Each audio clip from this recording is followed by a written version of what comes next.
रामायण की एक ऐसी कहानी है जो रावण के अहंकार को तोड़ने वाली है।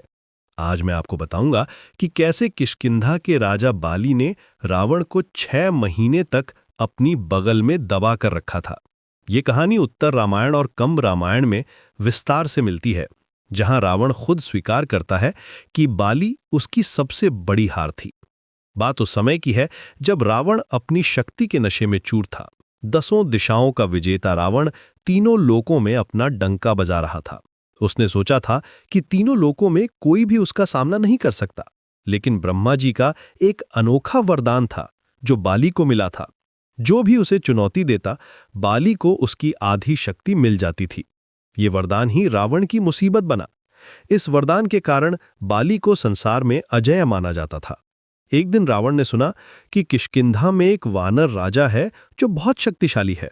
उसके दरबारी उसे बताते थे कि बाली की शक्ति अलौकिक है। रावण का अहंकार जाग गया।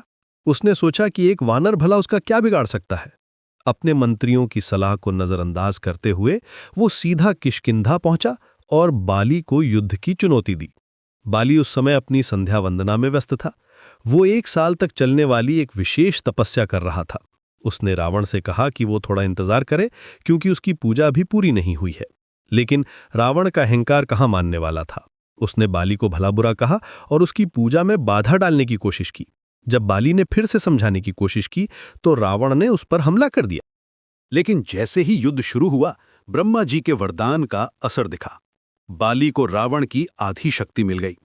अब बाली की शक्ति रावण से कहीं ज्यादा हो गई थी। रावण को लगा जैसे कोई पहाड़ उस पर गिर गया हो। उसके सारे अस्त्र शस्त्र बेकार हो गए। बाली ने बिना किसी मुश्किल के रावण को पकड़ा और अपनी बगल में दबा लिया। रावण की सारी शक्ति, उसके सारे अस्त्र शस्त्र बेकार हो गए। अब शुरू हुआ रावण के अपमान का सिलसिला। बाली रोज सुबह समुद्र में स्नान करने जाता और रावण को अपनी बगल में दबाकर ले जाता। रावण चिल्लाता, गिड़गिड़ाता, लेकिन बाली पर कोई असर नहीं होता। समुद्र के किनारे सभी देवता, ऋषि मुनि रावण की ये दुर्दशा देखते और हैरान होते। जो रावण कभी इंद्र को भी हराने का दावा करता था, वो अब एक वानर की बगल में फंसा हुआ था। दिन भर बाली अपने राजकाज में व्यस्त रहता और रावण को बगल में दबाए रखता। जब बाली दरबार में बैठता तो रावण को भी साथ ले जाता। जब वो भोजन करता तो रावण वहीं बगल में दबा रहता। रावण को खाना भी नहीं मिलता था, पानी भी नहीं मिलता था। उसकी हालत दिन ब दिन खराब होती जा रही थी। जो रावण कभी तीनों लोकों को कंपा देता था, वो अब एक वानर की बगल में असहाय पड़ा था। जब भी बाली कहीं जाता, लोग रावण को देखकर हंसते। किष्किंधा की प्रजा तक रावण का मजाक उड़ाने लगी थी। रावण का अहंकार चकनाचूर हो गया था। उसे लगता था कि उसकी इज्जत मिट्टी में मिल गई है। वो जानता था कि अगर ये खबर लंका पहुंची तो उसकी प्रजा भी उसका सम्मान खो देगी। 6 महीने तक ये सिलसिला चलता रहा।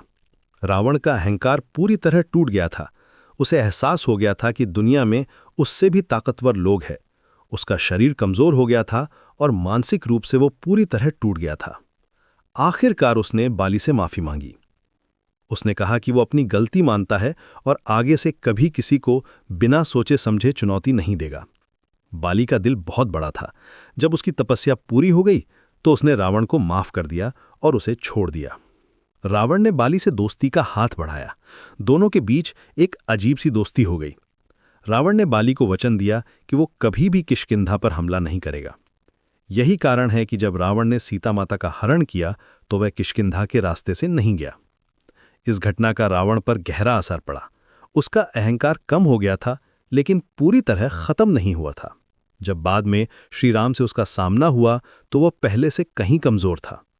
बाली के साथ हुई हार ने उसके आत्मविश्वास को हिला दिया था।